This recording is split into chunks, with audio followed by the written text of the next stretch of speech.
जी नमस्कार। आज की हमारी टॉपिक है जल मंडल। तो थोड़ा इसे समझने का प्रयास करेंगे कि जल मंडल क्या है और यह कितने दूर में विस्तृत है। तो सबसे पहले मेरे जो बचपन में मेरा भ्रम था, उस भ्रम को शायद बहुत लोग रखा होगा, उसको समझने का प्रयास करते हैं।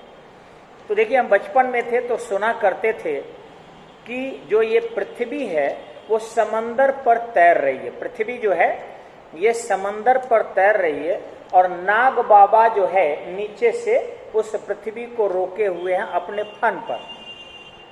उन्हीं का फन जब कभी कभी दुख जाता है तो वो कण बदलते हैं तो भूकंप आ जाता है। ऐसा हमने बाल काल में सुना था और जब भी भूकंप आते थे तो लोग यही कहता था कि नाग बाबा जो है अपना कर बदल रहे हैं।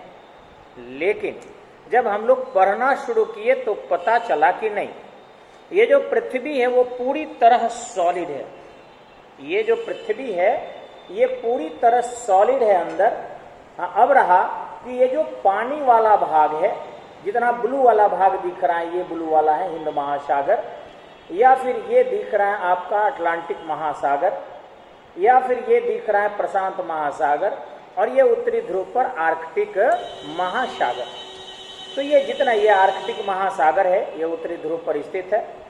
ठीक इसी ढंग से आपका ये प्रशांत महासागर है जो इतना विशाल है। ठीक इसी ढंग से ये आपका हिंद महासागर है, इतना विशाल है। ठीक इसी ढंग से आपका ये अटलांटिक महासागर है जो अंग्रेजी के एस लेटर जैसा है। तो ये सारे जो हैं आपका ये पृथ्वी के ठोस सतह पर फैला हुआ जल है। ऐसे समझें कि जैसे आपके घर में एक मोटा तांबा पीतल या किसी चीज का थाली हो, प्लेट हो, और उसमें एक चम्मच पानी गिरा दीजिएगा तो देखेंगे पूरे थाली पर लगभग पसर जाएगा। या 2-3 चम्मच डाल दीजिए पानी, तो 2-3 चम्मच पानी डाल देंगे तो पूरे थाली के ऊपर फैल जाएगा, लेकिन थाली में छेद करके नीचे नहीं जाएगा। वैसे ही यहाँ है, पृथ्वी पूरी तरह ठोस है। इसके अंदर बहुत कम मात्रा में गैस है और अंदर में बहुत कम मात्रा में द्रव भी है। ये जो आप देखे होंगे इंडिया में कि आप जो हैंडपंप लगाते हैं नीचे के तरफ, ये भारत हुआ, तो वैसी स्थिति में यहाँ से पानी निकलता है। लेकिन इस पानी की गहराई पता है कितनी है? कहीं आधा किलोमीटर, कहीं 1 किलोमीटर मात्र। और उसके नीचे जाएंगे तो फिर ठोस मिलेगा। यानी पृथ्वी पर जो जल है वो फैला हुआ। अब फैलने के आधार पर, जैसे थाली मोटा हो, 2 किलो का पीतल का थाली ले लीजिए, यानी 2000 ग्राम का, और उसमें 100 ग्राम आप पानी डाल दीजिए। तो जब आप 100 ग्राम उसमें पानी डालेंगे तो वैसी स्थिति में वह 100 ग्राम पानी पूरा फैल जाएगा।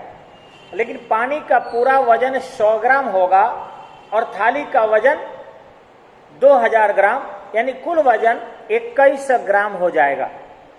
तो पानी फैला है, पानी ज्यादा नहीं है। वैसे ही इस पृथ्वी पर पानी फैला है।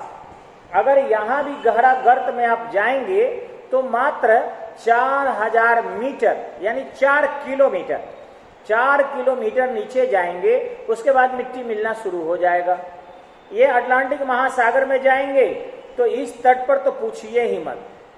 ये जो पूरा का पूरा तट है, यहाँ पर जलमग्न कटक है।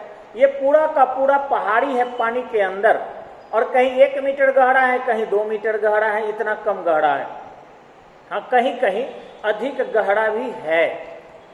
अब रहा कि प्रशांत महासागर में जाएंगे आप, तो प्रशांत महासागर थोड़ा सा ज्यादा गहरा है। और यहीं पर आपके मेरियाना ट्रेंच है फिलीपींस के पास, जो विश्व का सबसे गहरा गर्त है। अब विश्व के सबसे गहरा गर्त होने के बाद भी, विश्व के सबसे गहरा गर्त होने के बाद भी यह मात्र 11 किलोमीटर ही गहरा है। यानी इससे गहरा कहीं पानी नहीं अध्ययन, यानी पानी फैला है केवल। अब रहा ऊपरी सतह और पानी को यदि देख लें तो पानी का विस्तार लगभग 71% पर, यानी 70.8% क्षेत्र पर पानी का फैलाव है। पृथ्वी के 70.8% पर पानी का फैलाव है, और जो भाग नहीं फैलाव वाला है वह है 29.2%, अर्थात 14,83,00,000 वर्ग किलोमीटर। आंकड़ा याद रखिएगा, 14,43,00,000 वर्ग किलोमीटर पर स्थल खंड फैला है, जबकि जल का फैलाव 36,18,00,000 वर्ग किलोमीटर पर है। 36,18,00,000 वर्ग किलोमीटर पर जल का फैलाव है, अर्थात जल मंडल ज्यादा दूर में फैला है। अब रहा कि सागरीय जल जो है उसमें लवणीयता की मात्रा, यानी वो शुद्ध जल नहीं है, यानी उन सारे जल को यदि 100 मान लिया जाए, 100 मान लिया जाए, तो 98% जल पीने लायक नहीं है।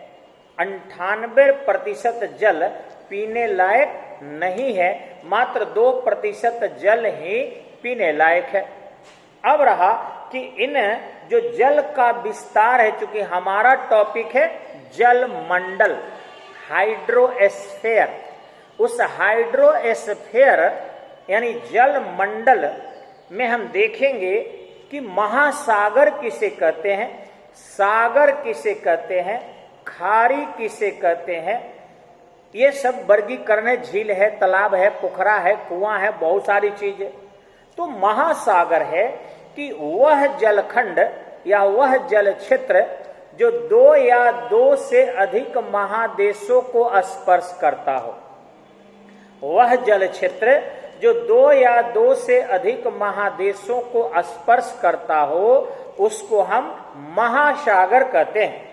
जैसे हिंद महासागर भी है, तो ये भी आपका एशिया महादेश को भी छूता है, ऑस्ट्रेलिया को भी छूता है। ऑस्ट्रेलिया के पश्चिमी भाग में आपको हिंद महासागर ही है, और अफ्रीका के पूरब में भी हिंद महासागर है, तो 3 महादेश को छूता है।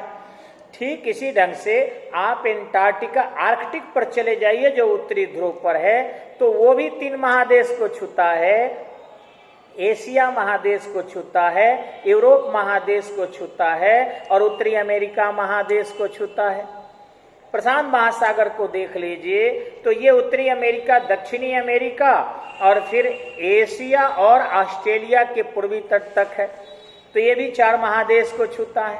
यदि आप अटलांटिक महासागर को देखें, तो ये भी उत्तरी अमेरिका, दक्षिणी अमेरिका, यूरोप और अफ्रीका 4 महादेश को छूता है। तो इस ढंग से ये महासागर है, जिसको हम ओशन कहते हैं। लेकिन जो सागर है ये आपका 1 से अधिक देशों को छूता है। वह जलखंड जो 1 से अधिक देशों को स्पर्श करता है उसे सागर कहते हैं। जैसे अरब सागर, या फिर भूमध्य सागर, या भी दक्षिणी चीन सागर या दक्षिणी सागर, ये सब सागर है।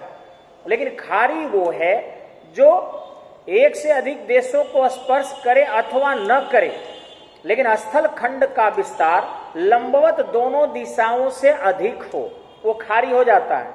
जैसे फारस की खाड़ी हो गया, ठीक इसी ढंग से आपका बंगाल की खाड़ी हो गया। तो ये सब खाड़ी जो है आपका काफी जो है सकरा हुआ एक सागर माना जा सकता है।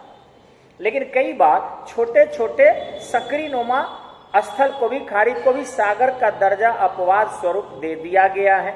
जैसे लाल सागर, तो लाल सागर जो है वो बंगाल की खाड़ी जैसा बड़ा नहीं है, लेकिन भूगोलवेत्ता चूंकि उसका नाम लाल सागर दे चुके हैं, तो अब वही नाम रह जाता है। ज्योग्राफी में बहुत सारा अपवादित चीजें हैं।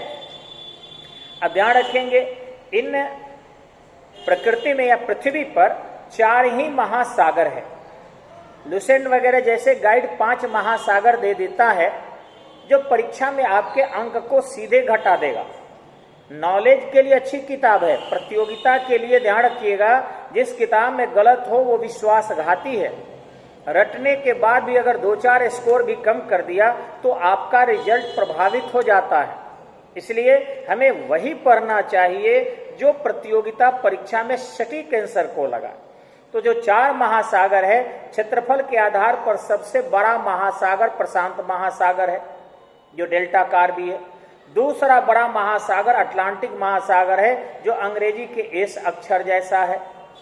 तीसरा महासागर हिंद महासागर है और चौथा महासागर आपका आर्कटिक महासागर है।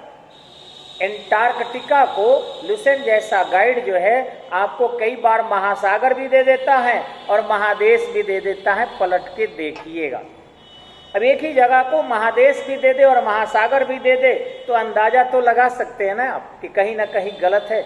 एक नाम है, एक जगह है, एक चीज है और उसको सागर भी कह दे और महादेश भी कह दे। तो एंटार्क्टिका महासागर नहीं है बल्कि महादेश है और वहां स्थल खंड है और वो क्षेत्रफल के दृष्टि से 5वां बड़ा महादेश है। अब रहा किन महासागरों को यदि देखें तो कुल महासागरों में अगर सभी महासागर को 100% मान ले तो 51.63% पर प्रशांत महासागर का विस्तार है। यानी सभी महासागरों में आधा से अधिक केवल प्रशांत महासागर है। अटलांटिक महासागर 23.61% पर फैला है, जमीन पर नहीं। यानी अटलांटिक महासागर कुल जल क्षेत्र के 23.61% पर है और हिंद महासागर 21.23% पर फैला है। वहीं यदि आर्कटिक महासागर देखें जो उत्तरी ध्रुव पर है तो कुल जल क्षेत्र के 1.23% पर फैला है, यानी बहुत छोटा महासागर है। अब एक एक करके हम तोड़ने का प्रयास करेंगे थोड़ा सा, तो ध्यान रखेंगे कि महासागरों के बीच सीमा का निर्धारण करना कठिन हो जाता है। ध्यान रखेंगे सौरमंडल महासागरों के जल को या सौरयातप जो सूर्य से रोशनी आती है कहीं ज्यादा कहीं कम होता है।